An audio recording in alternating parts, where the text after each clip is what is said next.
Hey, beautiful people. Alexio here. It's 11/11. What does that even mean, though? Where did it come from?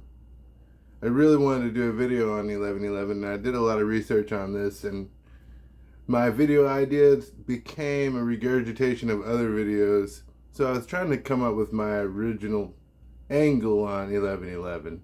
While I was doing the research, I started to come up with a skeptical script idea for it. That wasn't going as well as I wanted, though we will return to that. But when I finally came up with my eureka moment, it happened to be 11/11, which kind of led me even further into why. Obviously, 11/11 doesn't really have historical context, as obviously you couldn't see 11/11 on a sundial. 11 itself has a spiritual meaning, but as I said, I don't want to regurgitate other people's content. You can do a quick search on 11/11 in YouTube and you'll find all kinds of people explaining exactly what it is. But it's a good time for manifestation. Apparently, a gateway opens up at that time. But how do we know that? Where does that idea even come from, though? Just like I said in my story before, I had a eureka moment and it just so happened to be 11/11. The brain is a powerful pattern recognition machine. Obviously, when 11/11 happens, something is tied to it, and it makes it feel undeniably spooky. You can't deny the chills you get when you look at the clock and it says 11/11 or 1, 2, 3, 4. And 11 is the powerful number actually by itself historically. It's a master number. It's considered an angel number by Christians and the most powerful number in numerology. It makes sense that seeing two of them back to back might spark a little bit of woo-woo. Science overlaps a lot with spirituality at this point, in so much as the fact that it now admits that we could be living in a simulation and that everything in the universe could be just projections from our minds, and that there could be other dimensions. All of these lead to the fact that we could be getting messages from the other side. The brain is a pattern recognition machine. Obviously, seeing the synchronous numbers imbues us with a very powerful emotion and memory. Whatever happens during that time can feel significant.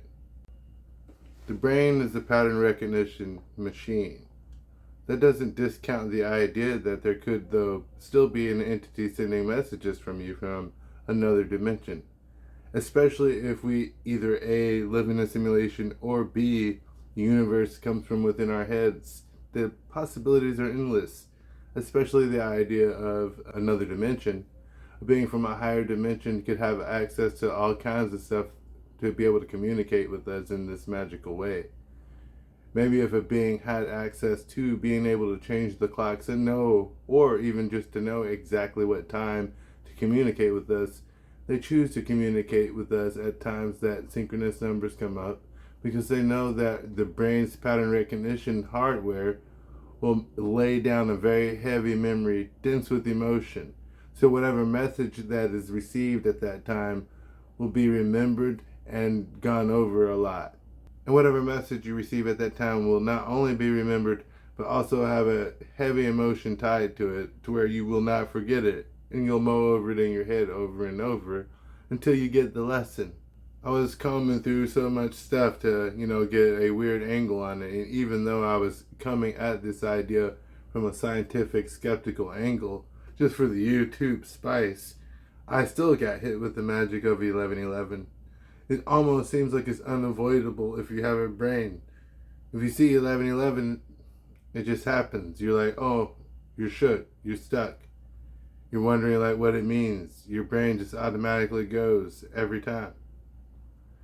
11/11, the date, is kind of the same as 11/11, the time, though if you look it up, they say that they are distinctly different.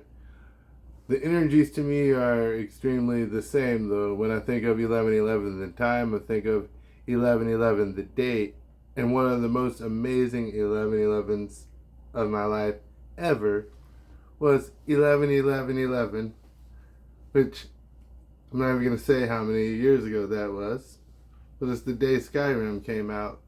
And you want to talk about having a magical memory with a magical feeling?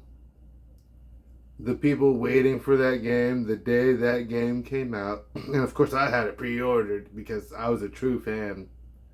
Getting that on your doorstep, opening that up, playing that game for the first time, that's the feeling I associate with 11, 11, 11.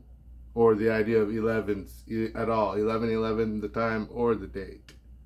So if the universe wanted me to feel that way about 11, 11, they chose to create Skyrim at that time. So I would imagine a lot of other people feel that way about that date regarding that game as well. Skyrim is a beloved favorite. So we may never know what the true secret of 1111 is. No, but really, it's all about the intuition. Whatever you actually feel about a thing spiritually, you should examine it with skepticism, but also it doesn't matter what other people say about it. All that matters about a belief that you have is that it resonates with you. So what do you feel about 1111? Let me know in the comments. What are you going to make a wish about on this day? It's a beautiful day to manifest your wildest dreams. Let me know.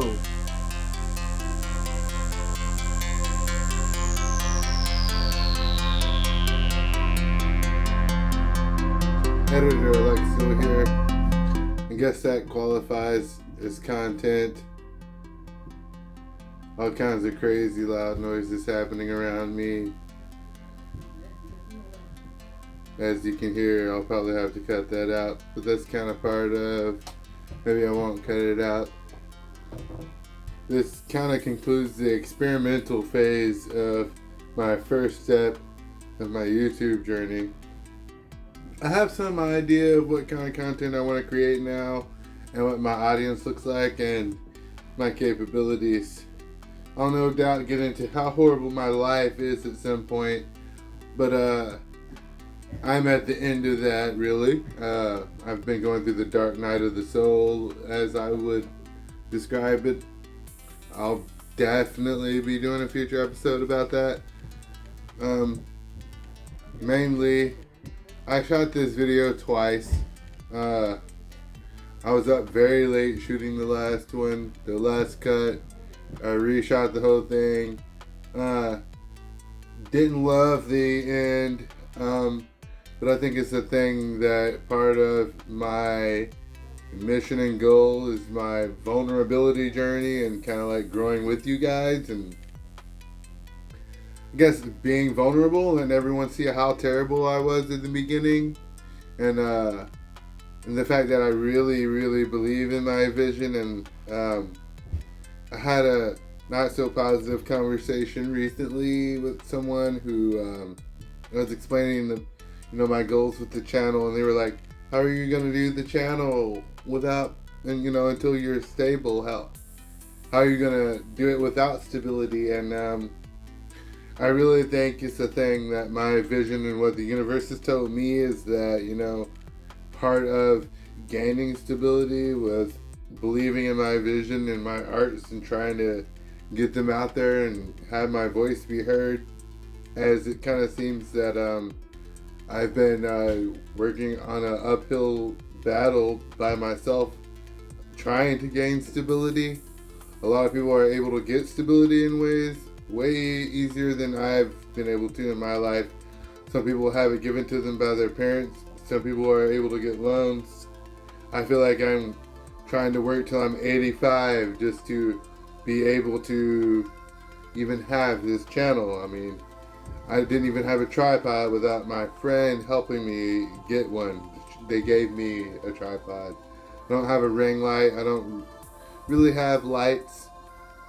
I feel that I have talent, but that's what I believe. So far, this channel sucks, though. No. But if you got here, thanks for seeing the tag. Like and subscribe. This is a new page I created, so anyway, the next video should be, I'm going to take a little bit of a break, maybe or that is, I'm going to take more time with the next video. I have done this long enough now to offer just a little bit of advice, though, to new YouTubers. I hear this advice to post every day.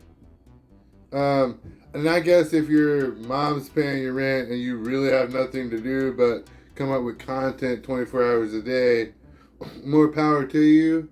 But if you have a whole life and, you know, obligations outside of your content to uphold, and if you want your content to be quality, I mean, I'm sure there's someone out there who can make an amazingly quality video every day. It's definitely not me.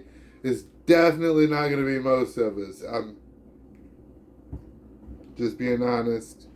It's definitely not me, though. But I'm getting there. Thanks for watching. And whoever editor Clayton is, he should probably be the one who like does the whole video, I guess. Maybe that's the idea of my future videos. Anyway, thanks.